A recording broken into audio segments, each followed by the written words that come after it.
ఒక స్త్రీ, 5 మహావీరులు. ఈ అసాధారణమైన కనెక్షన్ కేవలం కథ కాదు, ఇది మహాశివుడి వరం మరియు ద్రౌపది పూర్వజన్మలో చేసిన తప్పిదం ఫలితం. నిజం వింటే మీరు ఆశ్చర్యపోతారు. ద్రౌపది తన పూర్వజన్మలో తనకు పతి కావాలని కోరుకుంటూ, ఆవేశంలో తన భర్తలో ఉండాల్సిన 5 ఉత్తమ గుణాలను కోరుకుంటూ, నాకు పతినివ్వు అనే పదాన్ని 5 సార్లు వేరువేరుగా పలికింది. ఆ పట్టుదలకు మెచ్చిన పరమశివుడు, నువ్వు పతిని 5 మార్లు కోరావు కాబట్టి రాబోయే జన్మలో నీకు 5 భర్తలు లభిస్తారు అని వరమిచ్చాడు.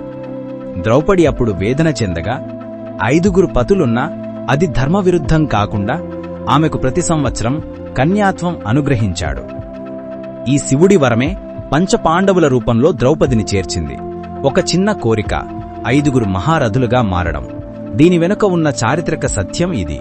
ఈ మహారహస్యం మీకు తెలిస్తే వెంటనే మన వీడియోని లైక్ చేయండి.